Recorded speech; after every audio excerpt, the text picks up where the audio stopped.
Hey everyone, welcome to Christ Culture and Coffee. I am your host, Robbie Lashua, and I'm here with, I don't want to say co-host. What else should we call you?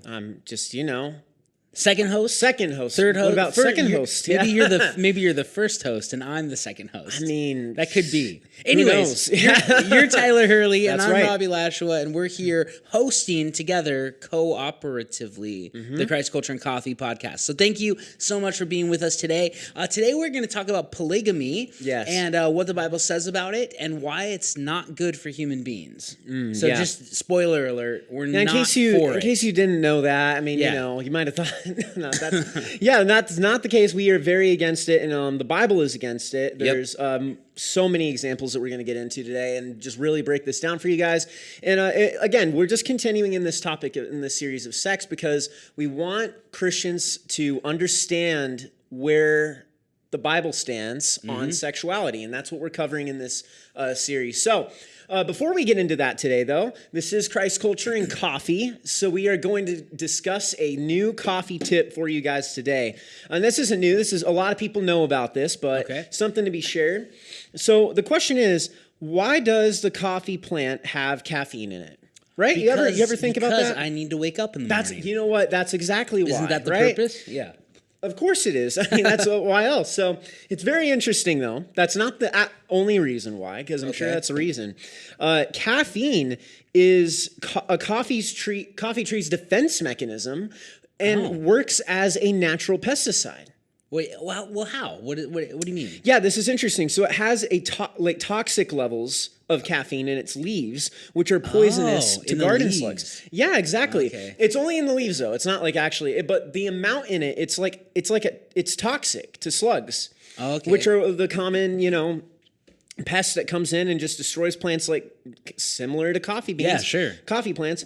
And so the caffeine that's in it acts as a pesticide and it'll kill them. So they keep away from it. Yeah, of course. Oh, that's fascinating. Yeah, so it's super cool, but it's kind of a natural way that coffee is able to grow without being attacked all the time. That's amazing, man. Yeah. I'm thankful for it. I am too. I'm also thankful that we like the thing that poisons the slugs, right? Well, you got to think it's already so hard to grow be as good as it is. It has to be in a certain environment. Yeah, we talked about that before. There's only 3 main areas that coffee is grown that's really where it's good at. So for the fact of how difficult it is to grow, I'm thankful that there's at least some line of defense to prevent it from being even more difficult.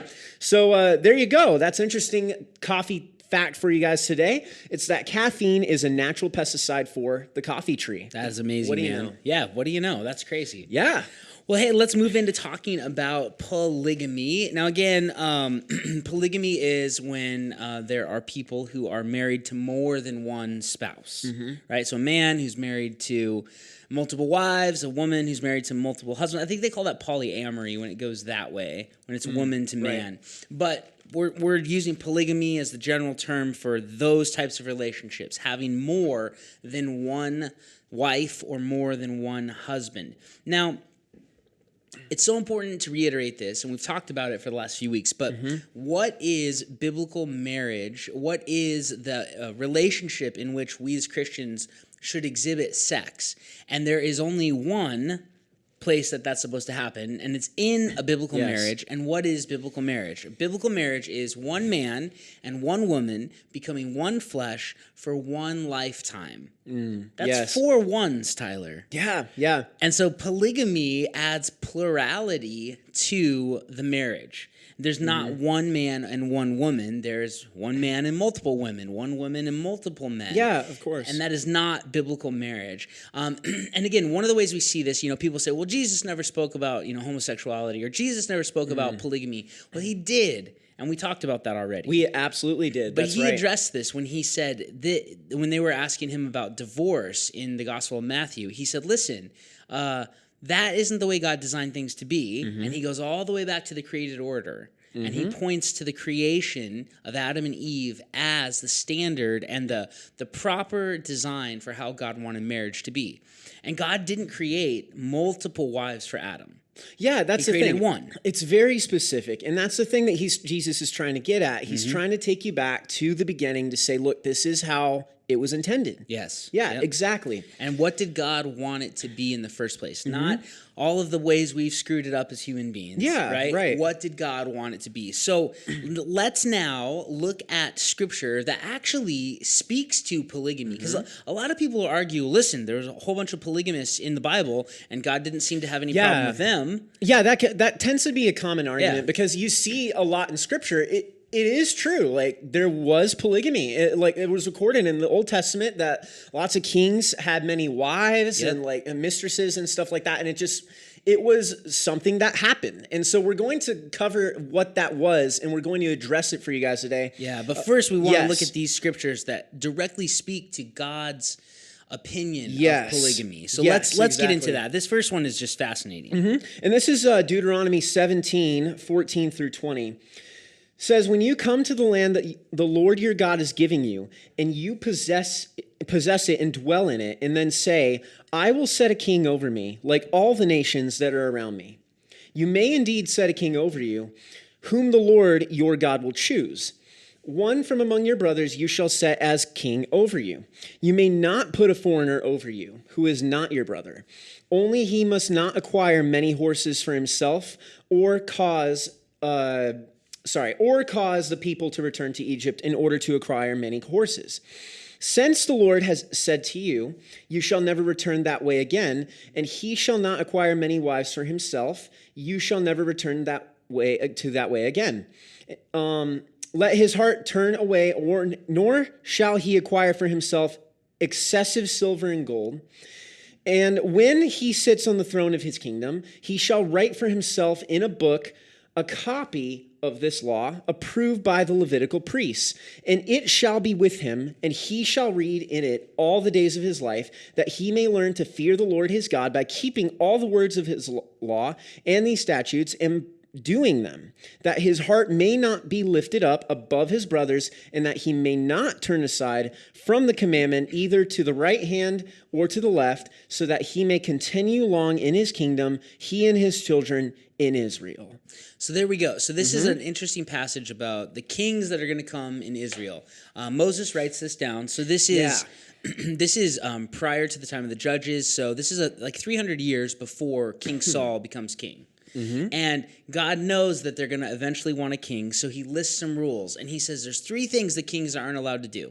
They're not allowed to multiply horses for themselves and go back to Egypt and trade horses. Yes. They're also not supposed to amass excessive silver and gold for themselves. And then they're not supposed to acquire many wives. And it says, lest his heart turn away.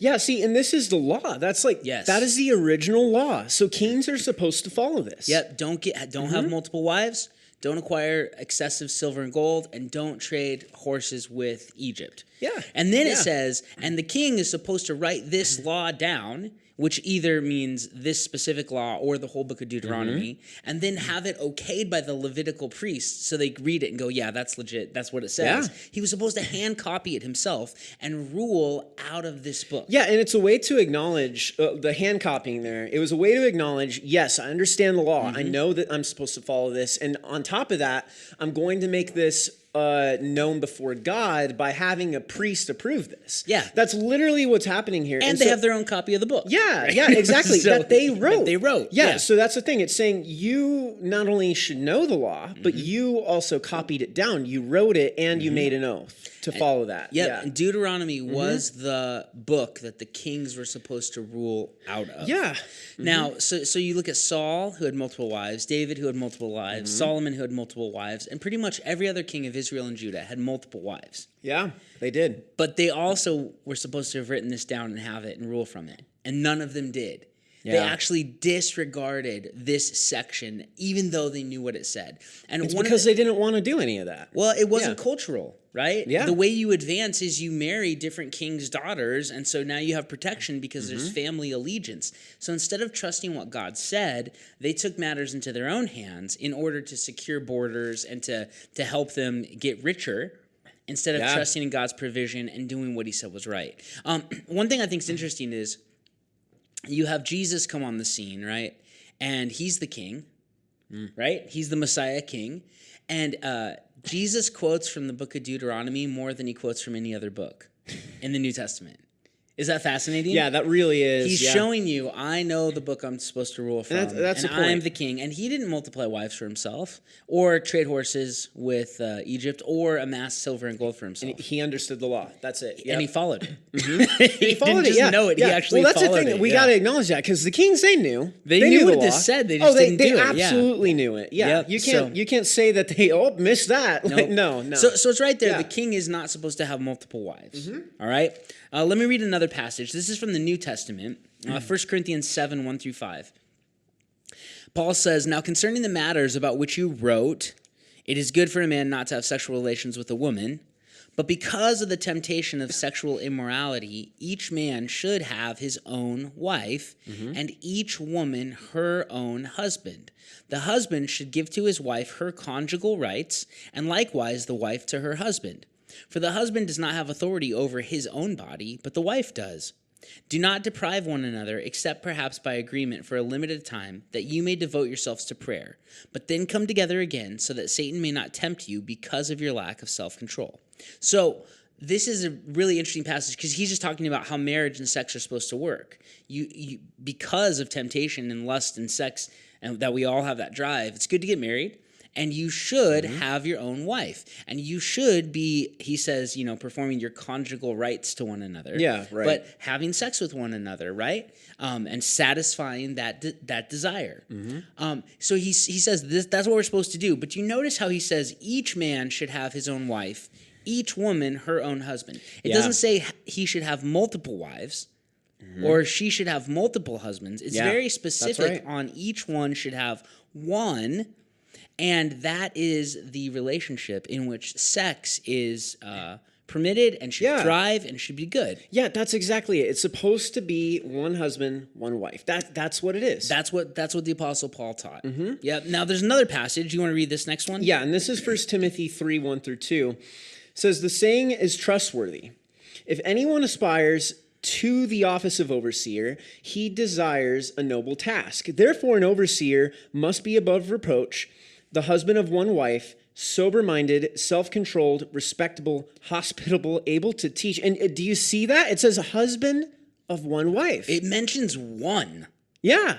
Along with, the reason that's really crazy here is because he's coupling that in with self-controlled, respectable, hospitable, able to teach, and sober-minded. Like all of those things in with husband of one wife. Yeah. He puts that in the same category. You need this in order to be hold the office of overseer. So he's literally saying that polygamists can't be elders in the church. That is exactly what he's saying. Right? And so now this phrase is interesting because we translate it husband of one wife, but it literally is one woman man. The word for woman and man there is used for husband and wife as well, but it also applies to people who aren't married. Like you could be a single guy dating 30 women. Well, you probably shouldn't be an elder in a church because you're not a one-woman. Well, yeah. That's crazy, but you're absolutely you're playing right. the field like crazy. Yeah, and that's what they're doing here. They're trying to say, in this passage, it's saying husband of one wife is literally meaning one woman, man. One man, one woman. That's the whole goal here. It's you don't have multiple wives. You don't have multiple women. You don't have multiple girlfriends. You're a one-woman man because that's the way God intended it to be. Yes, exactly. And designed it to be. And so it's interesting when you think about, so 1 Timothy was written to Timothy while he was in Ephesus, and he went there to remove crappy elders because they were sleeping with the rich widows of the church. So he goes there to remove them, and Paul says, hey, listen, the new guys need to be one-woman men. They shouldn't be like these other elders that are looking for sordid gain and money and letting these rich widows manipulate them for sex and for power and things like that. Now, Paul also writes a letter to Titus, who is on the island of Crete. So this is a different culture, this is a different place, and he's talking to him too about having elders and overseers and what the qualifications for that should be. And in this passage, he also mentions that they're to be one-woman men. Now, all that background to say, there are things that Paul doesn't mention to Titus that he told Timothy to do. Like he told Timothy that they shouldn't be new converts. Because if they are new converts, they could be puffed up and think that they're awesome. Yeah. He doesn't tell that to Titus.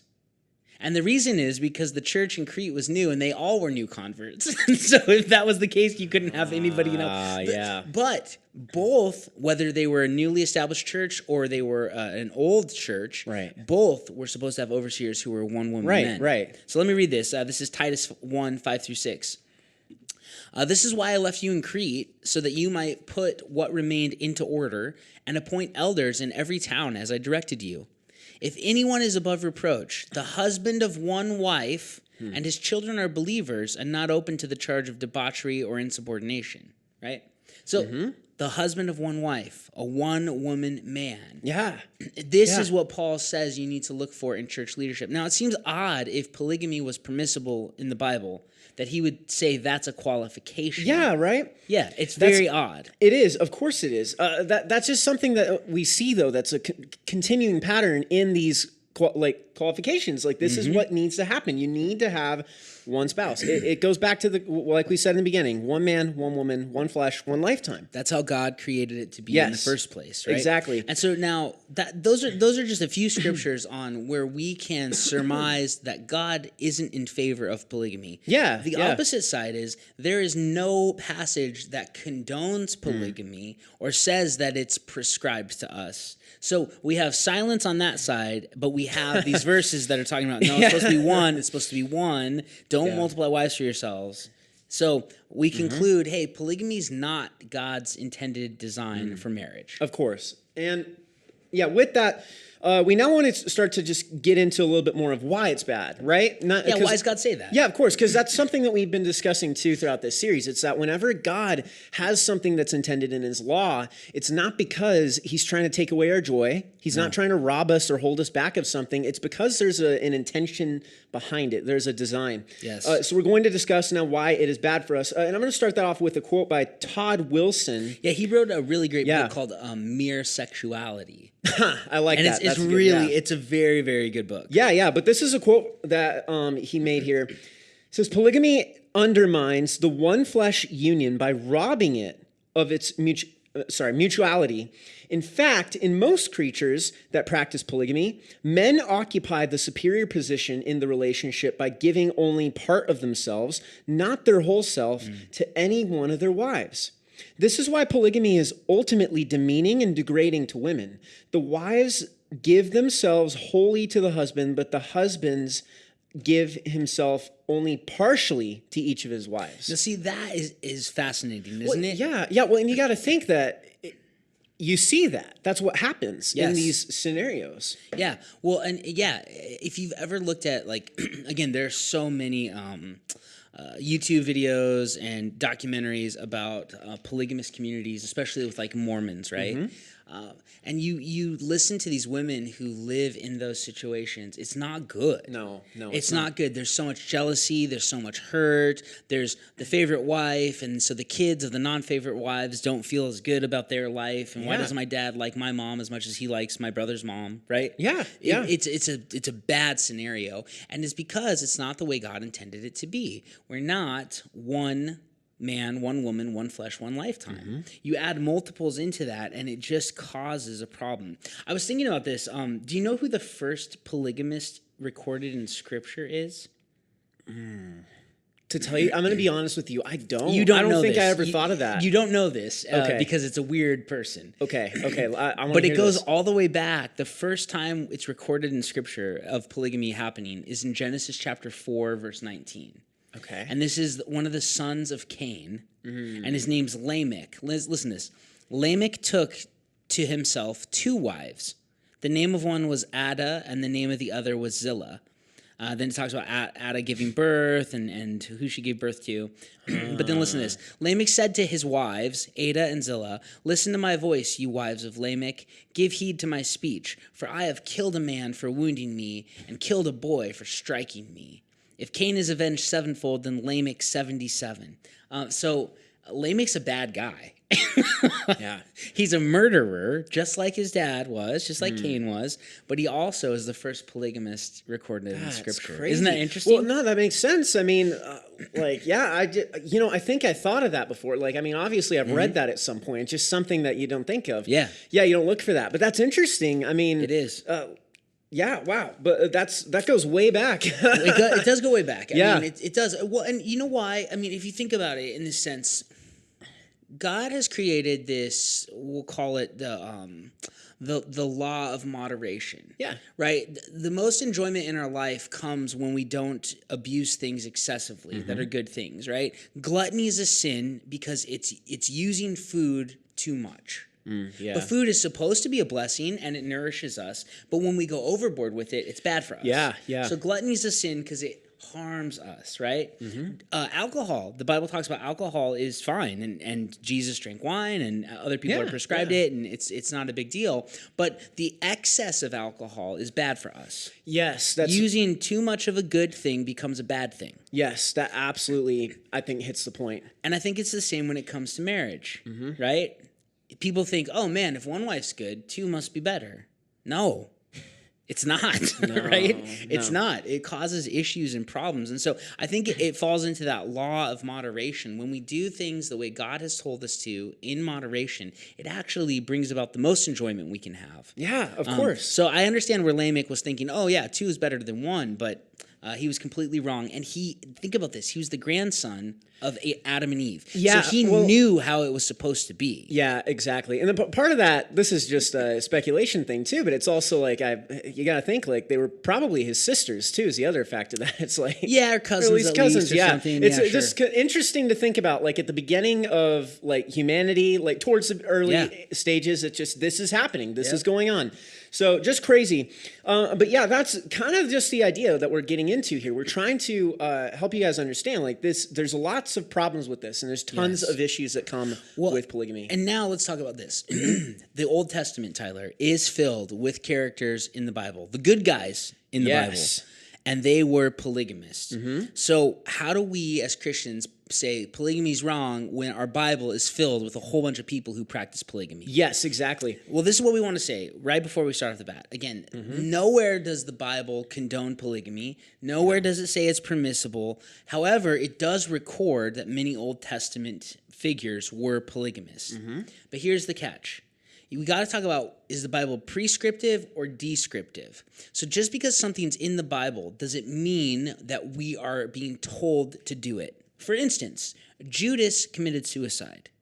That's recorded in the Bible, right? That's absolutely true. So is the Bible prescribing that you and I should commit suicide? No, and people don't believe that. No, of course not. Like, that's crazy. It's just telling us what happened. Yes. Polygamy falls into that category where it's describing what happened, but it's not prescribing what we should do.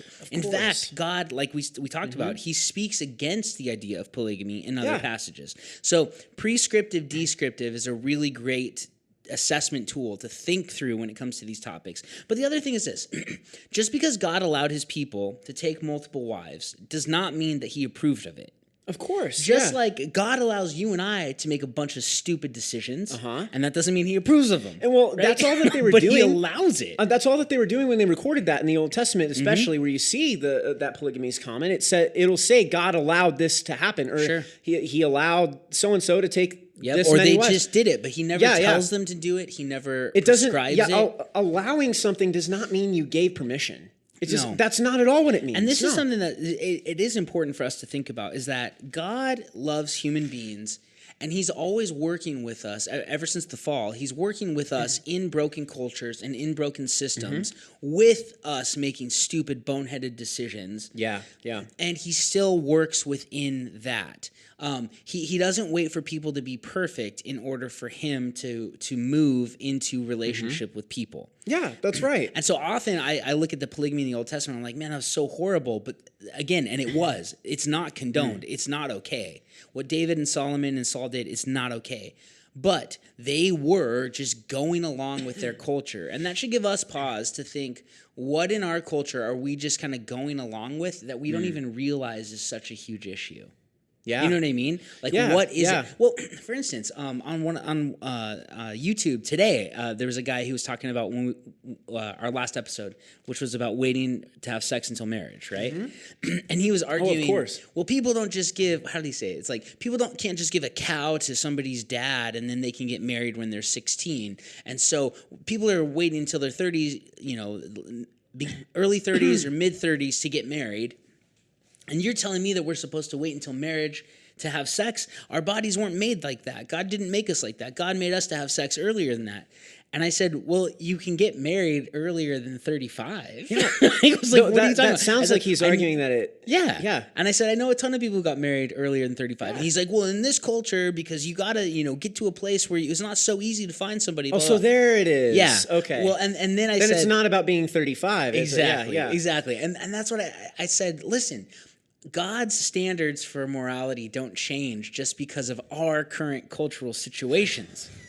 But that's exactly what the polygamists in the Old Testament were doing. They were disregarding God's design for marriage because they were letting their cultural situations dictate their decisions. No, that's a great... And we shouldn't ever do that. That's a really good modern example, Robbie. I think it's true. That's what people do. And so it's something that we need to look at for ourselves and to gauge whether or not we are indulging in the culture rather than looking at God's word. And man, you know what's crazy is I hope that these guys realize that we're gonna look at some of the Old Testament polygamous examples and see how it worked out for them, because it never works out okay.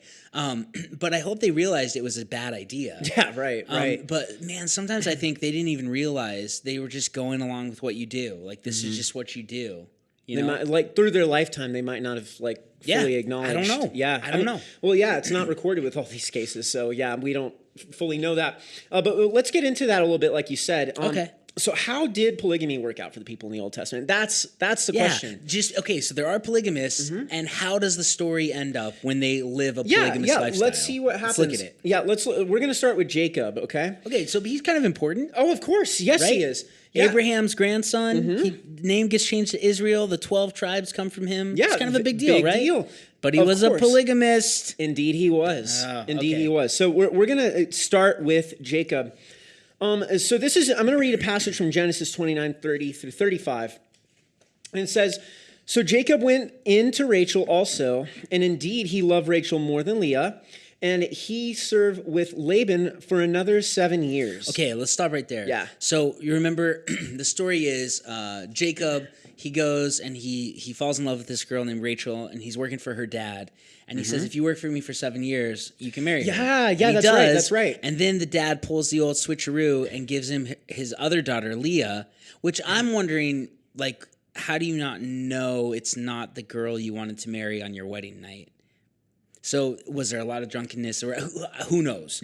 But later on, Jacob realizes that wasn't Rachel. That was Leah, the older sister. And he goes back to Laban and he says, what the heck? Or maybe they looked really alike. Maybe. But he says, hey, you have to work for me another 7 years if you want Rachel. And so he does it, right? And then he gets to marry Rachel. And like you said, so he went into Rachel. He has sex with Rachel, right? Yeah, that's what that means when it says that. So now he's got 2 wives. Yeah. Sisters.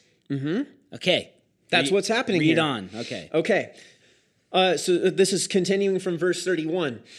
Now the Lord saw that Leah was unloved, and he opened her womb, but Rachel was barren. Leah conceived and bore a son and named him Reuben, for she said, because the Lord has seen my affliction, surely now my husband will love me. Then she conceived again and bore a son and said, because the Lord has heard that I am unloved, he has therefore given me this son also. So she named him Simeon. She conceived again and bore a son and said, now this time my husband will become attached to me because I have borne him 3 sons. Therefore he was named Levi. And she conceived again and bore a son and said, this time I will praise the Lord. Therefore she named him Judah. Then she stopped bearing. Okay, so does it sound like she's loving life? Yeah. She keeps thinking, this son will attach us. This new kid will now make Jacob love me. He'll come and he'll sleep in my bed instead of Rachel's bed. No, he didn't. He didn't love her. He loved Rachel. He loved Rachel. Yes. And that was from the beginning. That's what's happening. Yep. And so what you see is it's really sad for the wives. That's actually going into that quote earlier by Todd Wilson a little bit. You can see this is it put into example. Yeah, she's longing. She's giving him all of herself. Yep. Literally, she bore several kids for him. And then notice at the end, it's almost like she kind of just gives up at that point. She's like, I know I'm not going to get his favor, so this time I'm doing this. God, I'm doing this to glorify the Lord. I'm just saying, Lord, thank you for giving me a son. Well, now listen, the story goes on. Of course, right? So very next chapter, again, there weren't chapter markings in the original. So this just keeps going through. Let me read a little of this. Chapter 30 of Genesis. Now when Rachel saw that Leah had borne Jacob, Now when Rachel saw that she bore Jacob no children, she became jealous of her sister. And she said to Jacob, give me children or else I die. So she's not content. Yeah. Right? She's jealous of the kids. Her sister's jealous of her and the relationship she has with Jacob, right? Verse 2, then Jacob's anger burned against Rachel, and he said, am I in the place of God who has withheld from you the fruit of the womb? She said, here is my maid Bilhah. Go into her, have sex with her, that she may bear on my knees, that through her I too may have children. And again, you study archaeology, this was a cultural custom of the time. It's not good. God doesn't permit it. God doesn't prescribe it. Right. But he's working with people in broken culture, just like he does with us. So this was something that they did back then. So Bilhah now is like a surrogate mom to give a child to Rachel because she can't. All right. So that's what she's wanting. And you would think Jacob says, no, come on, that's perverse. I'm not doing that. What happened? Oh, so she gave him her maid Bilhah as a wife. Okay, now it's not just a concubine anymore. It's a wife. Third wife. There we go. And Jacob went into her. Bilhah conceived and bore Jacob a son. And then Rachel said, God has vindicated me and has indeed heard my voice and has given me a son. Therefore she named him Dan. Rachel's maid Bilhah conceived again and bore Jacob a second son. So Rachel said, with mighty wrestlings I have wrestled with my sister, and I have indeed prevailed. And she named him Naphtali. So you see, the whole motivation for having these kids is the jealousy of her and her sister. This is a mess. Verse 9, when Leah saw that she had stopped bearing, she took her maid Zilpah and gave her to Jacob as a wife. Okay, now Jacob's got 4 wives. Yeah. Leah's maid Zilpah bore Jacob a son. Then Leah said, how fortunate. So she named him Gad. Leah's maid Zilpah bore Jacob a second son. Then Leah said, happy am I, for women will call me happy. So she named him Asher. Now in the days of wheat harvest, Reuben, okay, now who's Reuben? Reuben is, if I'm not mistaken, the first son, right? The first son. He's the oldest son of all Jacob's kids, and he was born of which wife? Leah. Leah. Okay. So not the favorite wife. Of course. The oldest kid, not the favorite wife. The first son of Jacob. Okay. Now in the days of the wheat harvest, Reuben went out and found mandrakes in the field and brought them to his mother, Leah. Then Rachel said to Leah, please give me some of your son's mandrakes. But she said to her, is it a small matter for you to take my husband? And would you take my son's mandrakes also? So Rachel said, therefore he may lie with you tonight in return for your son's mandrakes. When Jacob came in from the field in the evening, then Leah went out to meet him, and she said, you must come in to me, for I have surely hired you with my son's mandrakes. So he lay with her that night. God gave heed to Leah, and she conceived and bore Jacob a 5th son. Then Leah said, God has given me my wages because I gave my maid to my husband. Think about that.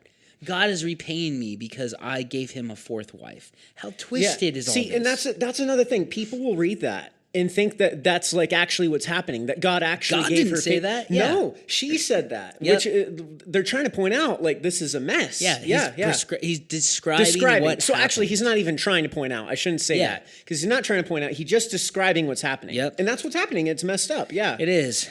So Leah named this son Issachar. Yes. Leah conceived again and bore a 6th son to Jacob. Then Leah said, God has endowed me with a good gift. Now my husband will dwell with me because I've borne him 6 sons. See, now he's going to live with me all the time. Now he's going to stay in my bed, right? Yeah. So she named him Zebulun. Afterwards, she bore a daughter and named her Dinah. Then God remembered Rachel, and God gave heed to her and opened her womb. So she conceived and bore a son, and said, God has taken away my reproach. She named him Joseph, saying, may the Lord give me another son. And then we know that Rachel also gives another son to Jacob, and they name him Benjamin, right? Yeah. Now, does this sound like a harmonious family? It sounds like dysfunction and infighting and jealousy over who's sleeping where. And now you've got, hey, if you give me, there's bartering going on for sex. It's completely not what Paul says about sex in a marriage in 1 Corinthians, right? Yes. A husband's supposed to give conjugal rights to his wife. A wife is supposed to give conjugal rights to her husband because it's not your body. Yeah. But now they're bartering over who gets to use the body. Yes, it's a mess. And then one thing that we didn't have time to read through is, so Reuben feels really bad for his mom because he knows she's the least favorite wife. It says he feels bad about that. And so what he does to vindicate his mom being mistreated by Jacob is he takes Bilhah and he sleeps with her. So now you've got the oldest son of the least favorite wife taking your favorite wife's maidservant, who's now your wife, and sleeping with her. This is just dysfunction on a huge level. Now, the amazing thing is that God has the 12 tribes come from this dysfunctional family. Yeah, That's what's amazing about it. But think about it. The 12 tribes did come from 4 different women. They all had Jacob as their father, but they all had different, not all, but there were 4 different women involved. And well, that's the thing. So we're starting to see, like, that's just one example. It's a mess, dude. Yeah, of a major figure in the Old Testament who practiced polygamy, and it did not work out very well. It didn't work out for him. And in fact, Jacob, at the end of his life, when he's blessing his sons, which was another cultural thing to do on your deathbed, when it comes to Reuben, he doesn't give him any blessing. He curses him because of what he did by sleeping with his other wife. So now you've got that whole tribe who doesn't have a blessing. I mean, it's a mess, man. Yeah. It is not the way God intended it to be. Absolutely. Let's talk about another figure in the Bible, a really good one that a lot of people like to point out. Yes. And now this is David, right? Okay. King David of the Old Testament. Now, what's interesting too, another reason we're talking about David here too is that he's one of the main people that people will turn to argue for polygamy. They'll say, look, he was a man after the Lord's own heart, right? Yeah, it's fine. Well, the thing is, I mean, there's lots of issues with that argument, but when it comes to polygamy, we'll see that, like, how that worked out for him. Let's really see what happened here. So let's read and see how many wives did David have. Let's get into it. Let's get into it. All right. So I'm going to read. This is Samuel 18, 27 through 29. So Saul gave him Michal, his daughter, for a wife. When Saul saw and knew that the Lord was with David, and that Michal, Saul's daughter, loved him, then Saul was even more afraid of David. Thus Saul was David's enemy continually. All right, so first wife David had, Michal, or Michal, I don't know how you say it actually. I'm just Saul's daughter. Yeah, Saul's daughter, right? Okay, that's wife number one. Number one. You remember what he did to get her? He killed 100 Philistines and brought Saul 100 foreskins. Yes, that's brought the story. That's absolutely right. So, and the reason that Saul promised him that if he did that, he'd give him his daughters because he thought the Philistines would kill him. So he didn't expect him to win. At all. No, he didn't. Yeah. So, okay, wife number one, Michal, right? Michael. All right, so let me read. This is 2 Samuel 3, 2 through 5. Sons were born to David at Hebron. So this is when he's been running away from Saul. He's not in Jerusalem yet and hasn't become king of all Israel, but he's been declared king in Hebron. All right? Sons were born to David at Hebron.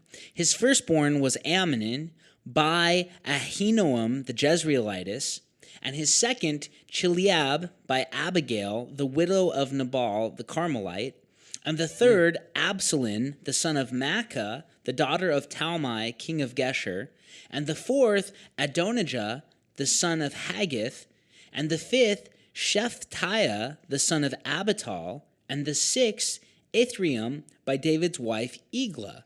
These were born to David at Hebron. Okay. Oh, yeah. So let's count these up. So he had Michael from the passage you read, and then he had Ahinoam, Abigail, Maacah, Haggith, Abital, and Eglah. Yeah. So now we're up to, that's 7 wives. Already. He's not even king in Jerusalem yet. No, you're right. He's not. Okay, so he's got 7 wives thus far. Okay. So meanwhile, this is 2 Samuel 5:13. Continuing on with this, it says, meanwhile, David took more concubines and wives from Jerusalem after he came from Hebron, and more sons and daughters were born to David. Okay, so and we don't even know how many at that point. We don't know, and this could be referring to the next person, like as a wife, right? Or, I mean, it does say. When Nathan's rebuking David for his sin with Bathsheba, he does say that he got some of Saul's wives. Oh, okay. Yeah. And concubines. We know for sure he had 10 concubines at least, because when he flees because his son is taking over the kingdom, when Absalom's taking over, it says that David left 10 concubines to take care of the palace. So we know he has at least 10 concubines. At least, yeah. And he's got 7 wives thus far, but it says he took more wives and concubines, so we don't know who or how many that is. But he did have at least one more wife. And we can get to number 8, and this is with the sin of Bathsheba, right? Which is a common story. So 2 Samuel 11, 26 through 27. You know the story, David, he's not out at war where he should be. He's on his palace roof. He sees a woman bathing. He lusts after her. He asks who she is. She's the wife of one of his commanding generals. He says, okay, that guy's busy with war, sends his men to get her. She comes in. They sleep together. He sends her back home. So lust fulfilled, right? Yeah. Nobody's going to know. She sends him a message that says, hey, I'm pregnant and my husband's been away for a long time. This is bad news. Yeah. So David eventually, after trying to get Uriah to sleep with his wife so he'd think it was his kid, is that good to do to your child? That's awful.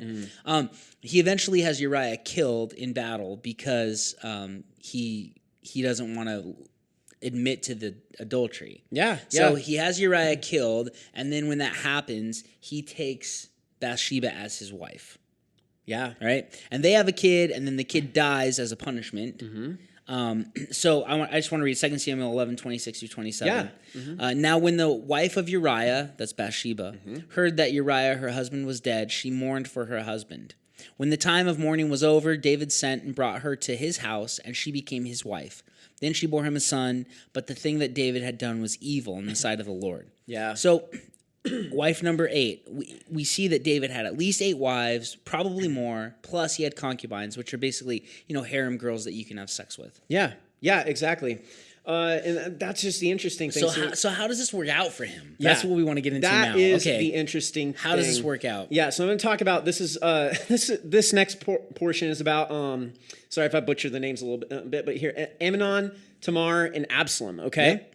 These are 3 of David's kids. Yes, to clarify, these aren't wives. Yeah, these are kids. And now, so I'm going to read on. This is 2 Samuel 13, 1 through 2. It says, now it was after this that Absalom, the son of David, had a beautiful sister whose name was Tamar. And Amnon, the son of David, loved her. Amnon was so frustrated because of his sister Tamar that he made himself ill, for she was a virgin, and it seemed hard to Amnon to do anything to her. Yeah. Okay, situation here. Absalom is one of David's oldest sons. Yeah. And he has a half-brother, Amnon, because David had 8 wives.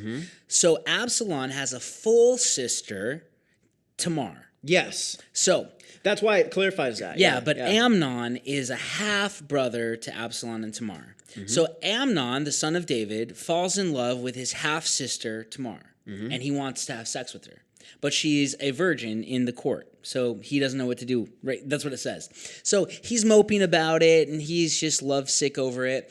And he's talking to one of his friends, and his friend says, this is the rest of the story. We'd have to read, chapters. Oh, of course. But his friend says, hey, why don't you pretend like you're sick and then have your sister Tamar come in and take care of you, and while she's there with you, one thing will lead to another.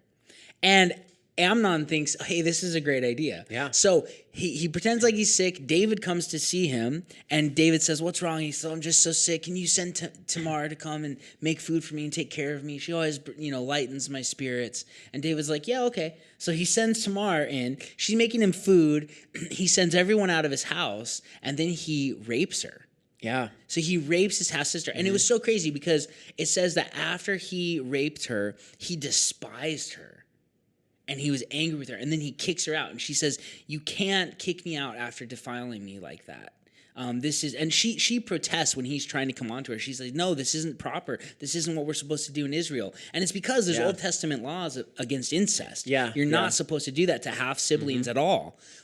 But he presses onto her, he rapes her, and then he sends her out. And she rips they had special sleeves to show that they were temple virgins. Yeah. She rips them off. She puts ashes on her head and mourns because of this happening. Yeah. So her full brother, Absalom, hears about this. Yep, here we go. And he goes, what happened? And she tells him what Amnon did. So Absalom goes to David, and it says that David became very angry when he heard about this. But he doesn't do anything. He doesn't do anything. 2 years pass, and nothing happens, Tyler. And Absalom then comes to David and says, hey, I want to throw a party for all my brothers out at the ranch. And is that cool? And he says, yeah. Are you sure you want all of them to come? Because I know that whole thing with Amnon and Tamar. There you go. And he's like, yeah, I want everyone there. So he invites all of his brothers to this party, and the party's going on out in the country at the ranch, and he has his servants kill Amnon. So is polygamy really a great idea? I mean, that's just way too much. And so David doesn't do anything because he practically did the same thing to Bathsheba. What's he going to tell Amnon? Like, you shouldn't have done that. Well, you did, Dad. I learned it from you, Dad. Right? Yeah, I mean, right. That's the classic line. Uh-huh. So David has no leg to stand on because of his sexual appetites and not following what God said. And then his sons follow suit and start doing this stuff. So Absalom's like, my dad's not stepping up to the plate. I got to defend my daughter's honor. I mean, my dad won't even defend my sister. Are you kidding me? So he kills Amnon, which is horrific. And then Absalom rebels, and he like forms a coup, and he is trying to out David as the king, and he's successful. David has to flee Jerusalem, and Absalom goes and takes over. Absalom actually sleeps with David's concubines that he left back at the palace to show I'm now in charge. So they put up a tent on top of the palace outside, so everyone could see what he was doing. Yeah. And so he took the concubines of his dad and he slept with all of them to show I'm in charge now.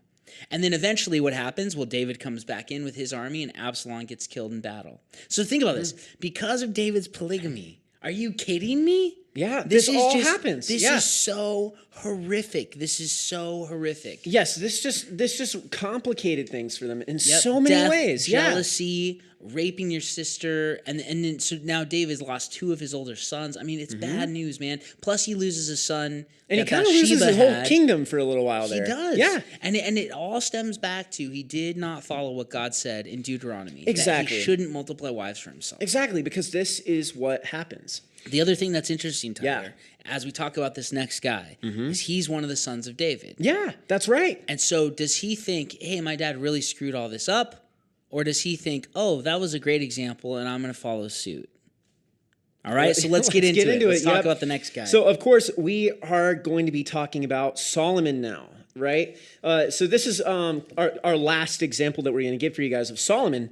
This is I'm going to read a passage here of the story from 1 Kings 11, 1 through 10. It says, now King Solomon loved many foreign women, along with the daughter of Pharaoh, Moabite, Ammonite, Edomite, Sidonian, and Hittite women, from the nations concerning which the Lord had said to the sons of Israel, you shall not associate with them, nor shall they associate with you, for they will surely turn your heart away after their gods. Remember, that was in Deuteronomy. We read that earlier. It's a big deal. Yeah, so continuing on. Solomon held fast to these in love. He had 700 wives. Wait, how many? 700. So his dad has 8, maybe a few more, and he says that's... So I'll just multiply that by 100, basically. 700 well, not quite, because it's... wives. 700. Oh, my God. Yeah, it is insane. He had 700 wives, princesses, and here we go, 300 concubines, and his wives turned his heart away. Yeah, well, and that's exactly what God said they would do. So he's sleeping with, if I'm doing my math right here, over 1,000 women. Yeah, who are like locked in with him, essentially. Yeah, well, and where it says princesses, that's important because he's intermarrying with all these different foreign kings' daughters to form alliances to strengthen his kingdom. Again, it's culture. Right, so not all of these. Is what you did. Yeah. Sure. So David's it was a little more personal in a lot of ways, but still, like that being said, like it's not to say that there weren't personal ones too. Like he had over 1,000. Yep. Yeah. So that's what's happening here. So continuing on, this is in verse 4. For when Solomon was old, his wives turned his heart away after other gods, and his heart was not wholly devoted to the Lord his God, as the heart of David his father had been. For Solomon went after Ashtoreth, the goddess of the Sidonians, and after Milcom, the detestable idol of the Ammonites. Solomon did what was evil in the sight of the Lord and did not follow the Lord fully, as David his father had done. Then Solomon built a high place for the Chemosh, the detestable idol of Moab, on the mountain which is east of Jerusalem, and for Moloch, the detestable idol of the sons of Ammon. Thus also he did for all his foreign wives, who burned incense and sacrificed to their gods. Now the Lord God was angry with Solomon, because his heart was turned away from the Lord, the God of Israel, who had appeared to him twice. That's another big factor.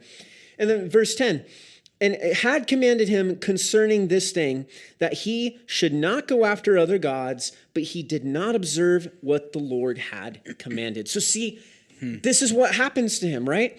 He takes on 1,000 women, 700 wives, 300 concubines, and there's just so much mess going on with that. And there's just so much paganism, because what's interesting, he's not even fully devoted to like one wife's God. No. He's like, oh wait, I'm going to follow your gods, but I'm also going to follow this woman's gods over here and hers over there. And I'm going to make idols to them. I'm going to make my people worship them. Yeah.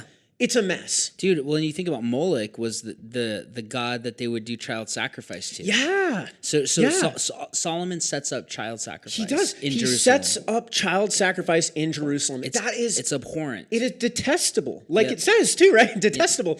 It's disgusting what happens here. Now think about how crazy this is, because he is easily the greatest king of Israel in regards to territory he controlled, in regards to wealth, in regards to power. He's the greatest. He asks God for wisdom, right? God gives him wisdom. God literally came and met with him twice. I think it was the pre-incarnate Jesus. Oh, of course. But he comes in, he literally meets with him twice. And none of that was enough for him to say, you know what, I'm going to keep following this guy. Because sex and his wives turned his heart away towards false gods. And so you think about the greatest king of all Israelite history wasn't brought down by attacking armies from the outside. He was brought down because of his lust from the inside. Yes. Is that crazy? Yes. And that's what happened. And I mean, who knows what else happened? I mean, just think about it for a second. Like, obviously, it's not all reported. How can you report what happens between 1,000 women? Yeah. But just think of the mess that David spun himself in with just 8 wives. Yeah. Now look at what's like. Who knows what other? Well, you know what does happen is after Solomon dies. There's a civil war and the kingdom splits in two. Well, that's not what God had intended. He wanted it to be one kingdom that brought people to see who he was, because there was this nation of priests that were pointing to the true God.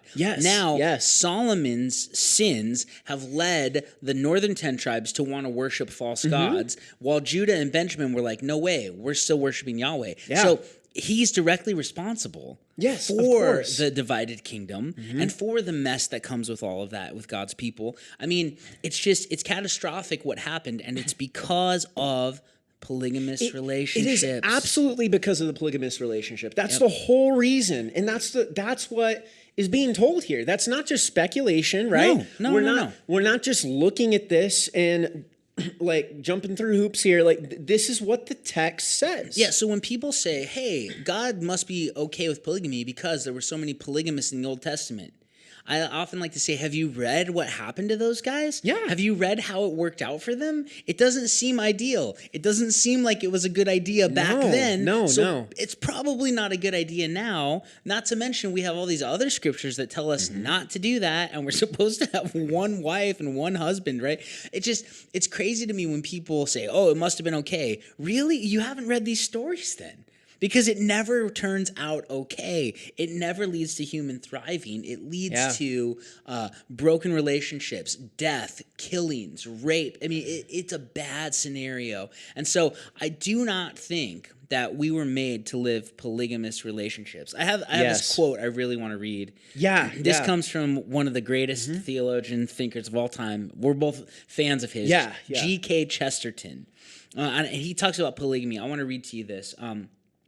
He says, keeping to one woman is a small price for so much as seeing one woman. To complain that I could only be married once was like complaining that I could only be born once. It was incommensurate with the terrible excitement of which one was talking. It showed not an exaggerated sensibility to sex, but a curious insensibility to it. A man is a fool who complains that he cannot enter Eden by 5 gates at once. Polygamy is a lack of the realization of sex. It is like a man plucking 5 pears in mere absence of mind. I love that, right? How many entrances into Eden does one man need? Yeah. You don't need one. You just need one, right? Yeah, As we're saying, when it comes to sex, when it comes to marriage, you just need one wife. And this idea of excess and seriously, like marital gluttony is what it is, right? Yeah, Relational gluttony. It's so absurd because you cannot use that much. You don't need that much. And to be honest, it causes problems, like we saw with Leah and Rachel, right? The jealousy and the infighting, right? Yeah. Bathsheba becomes the favorite wife of David, right? That was an issue. One thing we didn't mention was how Michal, Saul's daughter, Saul makes her leave David and he gives her to somebody else. Yeah. I mean, there's just so much broken relationships, so many problems, so many issues. And when people try to say, oh, the Bible has polygamy in it, therefore it's okay, I just ask, you haven't read these stories. Yeah. Because if you did, you'd see it didn't work out very well. Yeah, and that is the goal of what we were trying to bring to you guys today. We hope that this has been enlightening to you. And this is stuff that a lot of people who grew up in the church and who have a good theological background, you understand, polygamy is wrong, right? But hopefully, if anything, this open your eyes to just how messed up it really was and just really how disgusting it is. And hopefully this kind of gives you an idea of how to defend the biblical position of one man, one woman, one flesh, one lifetime. Yep. And that's what we're trying to get at here. We want to be able to understand God's intentions with sexuality, and that includes with how we need to respond to people that are saying that the Bible allows polygamy, which it does not, as you can clearly see through all the messes of things that God has said in his law, and then with what happened with the people who tried to make it work. It doesn't work. It brings pain. It brings destruction. It brings death. It tears down nations. That's how horrible this is. It's pretty crazy to think about that. It tears down nations. Yes. And so we got to be people who live by the book. We've got to learn from the bad examples that we see in Scripture, as well as the prescriptions of what God tells us to do. And to be honest, we have to trust that He has our best in mind. When it comes to sexual sin, no matter what it is, so often we believe that we need to get ours, or we can have more fun if, or this is how God's made me. And the truth of it is, it only hurts us when we distrust that God has our best in mind. And so listening to what He says brings real fulfillment. Doing things outside of the way that He's prescribed them brings harm, and it brings pain, and it brings turmoil. And it might be fun for a little while, but then we become slaves to that, instead of freely choosing to do what we want to do.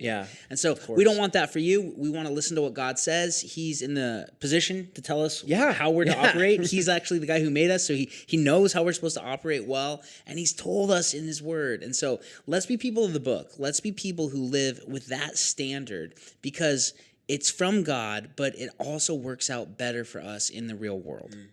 All right, hey guys, thanks so much for being with us today on Christ Culture and Coffee. We will be back next week to continue talking about these issues. June is Pride Month in America, right? So we want to get into talking about some of those issues as well when it comes to homosexuality and transgenderism and things like that. But thanks so much for being with us today, and really press hard into Scripture when it comes to these kinds of issues, because the Bible has a lot to say about how we are to live out marriage and sexuality. We'll see you guys next week. Yeah, thanks.